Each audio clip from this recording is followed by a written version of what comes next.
بسم الله الرحمن الرحيم، والصلاة والسلام على أشرف المرسلين.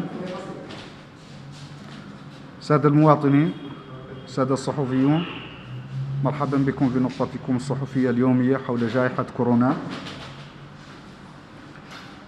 والتي تتميز اليوم بتسجيل 110 حالات جديدة، من بينها 108 حالات مخالطة وحالتان مستوردتان.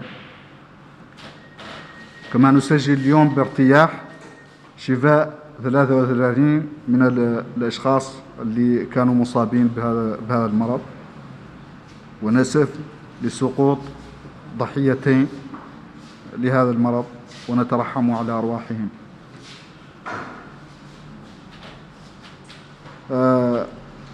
وهكذا يصل عدد المصابين لدينا في البلد إلى 1682 منذ بداية الجائحة، من بينها 1608 مخالط، و65 حالة مجتمعية، و9 حالات مستوردة. كما تم شفاء 311 شخص من هذا المرض، وفقدنا 83 شخص جراء هذه الجائحة. نسأل الله أن يرحمهم جميعا.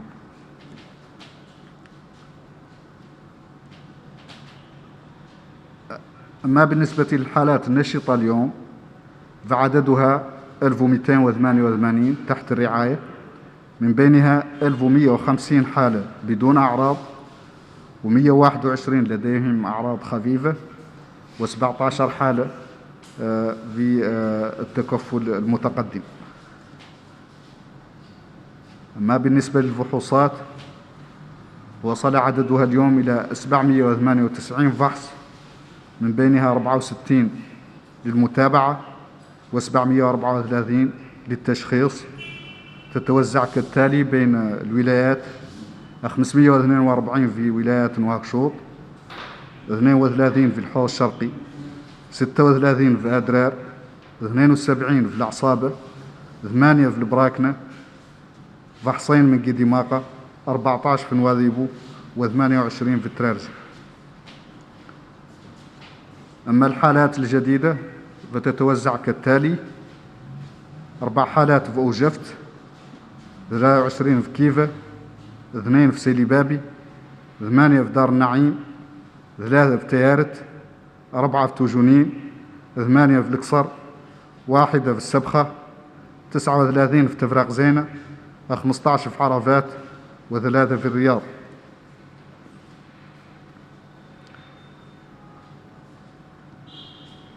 Chers citoyens, chers journalistes, bienvenue au point de presse journalier sur la situation du Covid, qui se caractérise aujourd'hui par l'enregistrement de 110 nouveaux cas, dont 108 cas contacts et 2 cas importés. On a enregistré avec satisfaction la guérison de 33 personnes qui étaient suivies, et on déplore 2 décès de nos citoyens qui ont succombé suite à cette maladie. Rahimahumullah.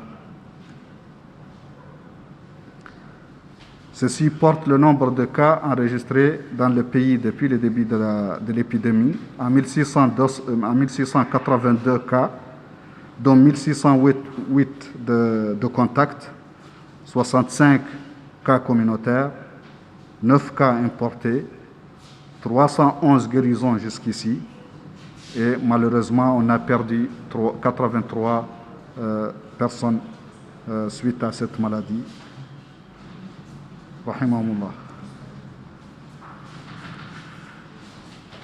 Les cas actifs suivis aujourd'hui sont au nombre de 1288, dont 1150 cas sans symptômes, 121 avec des symptômes légers et 17 considérés comme graves. نرجو الشفاء للجميع. Quant aux tests, on en a réalisé au cours des dernières 24 heures 798 tests, dont 64 de suivi et 734 tests de diagnostic, qui se répartissent ainsi qu'il suit entre les régions. 542 dans les régions de Nouakchott, 32 au Hod Sharqi, 36 à Nadrer, 72 à Nasaba, 8 au Brakna, 2 au Guidimaka, 14 à Nouadhibou et 28 au Trarza. Les nouveaux cas se répartissent entre les Muqata'a ainsi qu'il suit: 4 à Oujeft, 23 à Kifa, 2 à Selibabi, 8 à Darnaïm, 3 à Teret, 4 à Toujounine, 8 à Oksar, 1 cas à Sebkha, 39 à Tevrakzena, 15 à Aravat et 3 à Riyad.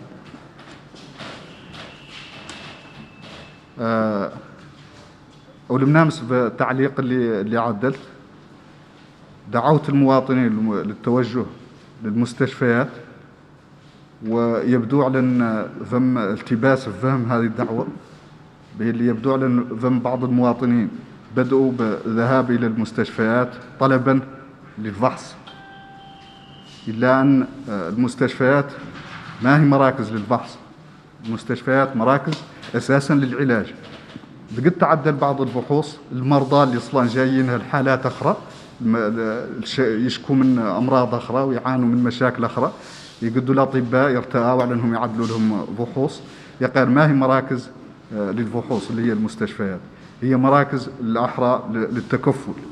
والدعوه كانت موجهه للمواطنين للعائلات اللي منهم عنده حد مصاب معروف انه مصاب، يلا الين تظهر عليها اعراض يتوجهوا به إلى المستشفى، خاصة إلى يعودوا أشخاص مسنين، والله أشخاص مصابين بأمراض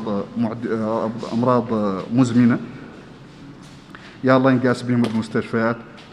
ولكن تنعني الذهاب للمستشفيات للفحص.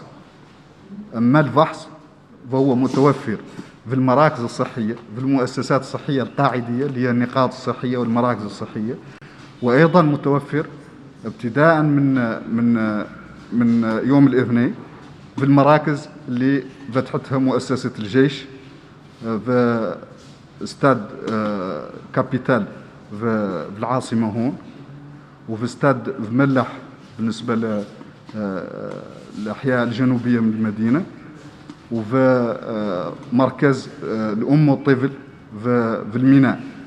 هذه مراكز فاتحتها مؤسسات الجيش، وإن شاء الله لا نفتحوا مراكز أخرى بالإضافة للنقاط الصحية والمراكز الصحية المعروفة اللي عندها الفحص وقد حد يتوجه لها من أجل الفحص. هذا بالإضافة للفحص اللي نعدلوه في المنازل، نعدلوه في حالات نداءات من 1155 لأن يعيط لنا على حالة حرجة، والله حالة عندها مواصفات خاصة في الليل، والله حالات ما قد توصل للنقاط الصحية.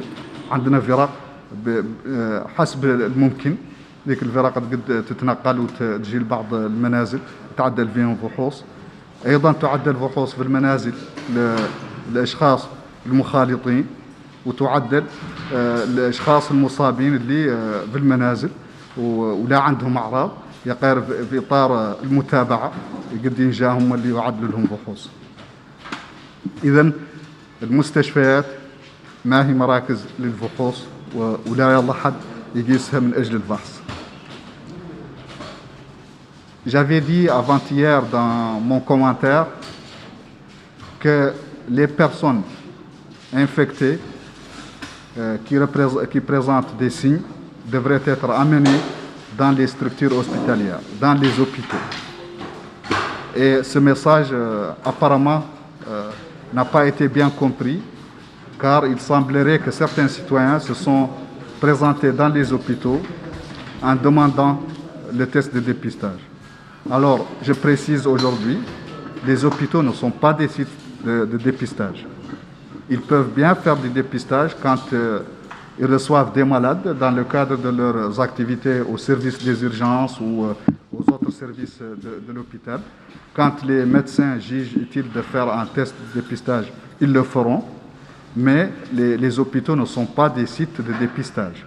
L'appel que j'avais lancé concernait surtout les malades, les personnes connues Covid positifs et qui présenteraient des signes, et donc qui présenteraient des symptômes.